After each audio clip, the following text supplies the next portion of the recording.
IIT से पढ़े software engineer शिशिर 3 साल भारत में काम करके कैलिफोर्निया आए कंप्यूटर साइंस में मास्टर्स की डिग्री हासिल करने। अभी उनकी पढ़ाई खत्म ही हो रही थी कि आर्थिक मंदी के बादल हर तरफ छाने लगे। ऐसे में नौकरी मिलना और अमेरिका में काम कर पाने के लिए H-1B वीजा मिलना दोनों ही बेहद मुश्किल लग रहे थे।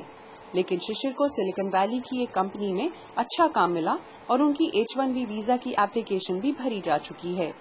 पिछले 1-2 साल से आज के समय में डिफरेंस देखना चाहें तो एक बड़ा डिफरेंस ये होगा कि इस समय बड़ी कंपनीज रिक्रूट नहीं कर रही हैं उतना ज़्यादा जितना पहले करती थी, और उस लिहाज से मार्केट में कम लोग हैं जो कि आपका H-1B स्पॉन्सर करना चाहेंगे।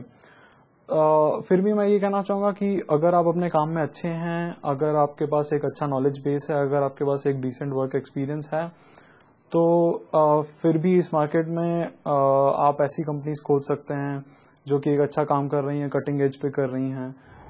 मार्च के आखिरी हफ्ते में सिलिकॉन वैली के वकीलों के दफ्तरों में ऐसे कई खुशकिस्मत वालों ने H-1B की अर्जी भरने के लिए दस्तक दी।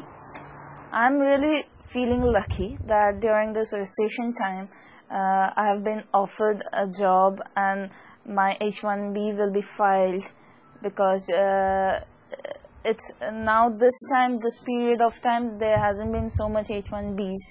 So in the finance field, I think I'm the lucky one to get a chance over here. हर साल दुनिया भर से 65,000 काबिल लोगों को अमेरिका में काम कर पाने के लिए H-1B वीजा मिलता है। पिछले साल 1,63,000 अर्जियों में से 65,000 को लॉटरी से चुना गया। इस साल माना ये जा रहा है कि आर्थिक हालात की वजह से इतनी अर्जियां नहीं भरी जाएंगी। अमरीकी सरकार का एक नया कानून भी लागू हो चुका है जिससे सरकारी सहायता पाने वाली कंपनियों के लिए H-1B कर्मचारियों से काम ले पाना लगभग नामुमकिन के बराबर है। कई बड़े बड़े अमेरिकी बैंकों और वित्तीय संस्थाओं ने ये सहायता पाई है, लेकिन सिलिकॉन वैली की ज्यादातर कंपनियों को इस मदद की जरूरत नहीं महसूस हुई है। उन पर H-1B वीजा कर्मचारियों से काम लेने पर कोई रोक टोक नहीं है। एक इन्होंने प्रोग्राम इंट्रोड्यूस किया जिसका नाम है टार्प। जो टार्प होता है वो कहते हैं ट्रबल्ड एसेट्स रिलीफ प्रोग्राम। वो कहते हैं कि जो लोगों ने उससे प्रोग्राम से पैसा लिया है वो लोगों को एक फॉर्म टिक करना पड़ेगा, और 99.9% किसी ने भी टार्प नहीं लिया, तो आपने टिक करना है कि मैंने टार्प लिया नहीं है, और उसके बाद आप जितनी मर्जी एप्लीकेशंस फाइल कर सकते हो। 65,000 में से तकरीबन आधे वीजा वित्तीय कंपनियों को मिलते थे और आधे IT कंपनियों को। इस साल सिलिकॉन वैली की कंपनियों के लिए 65,000 का एक बड़ा हिस्सा मिल पाने का मौका है।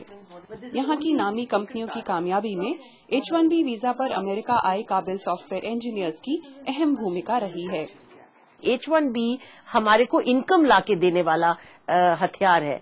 हम यहाँ पे गूगल बनाया है, हमने याहू बनाया है, eBay बनाया है, ये सब H-1B वालों ने बनाया है। H-1Bs ने इस कंट्री को मिलियंस ऑफ डॉलर्स लाके दिए हैं। इसीलिए शिशिर जैसे कई होनहार इंजीनियर्स को उम्मीद है कि बुरे आर्थिक हालात में भी उनकी मेहनत और काबिलियत की कद्र इस देश को रहेगी। Savita Patel, Silicon Valley, San Francisco, Voice of America.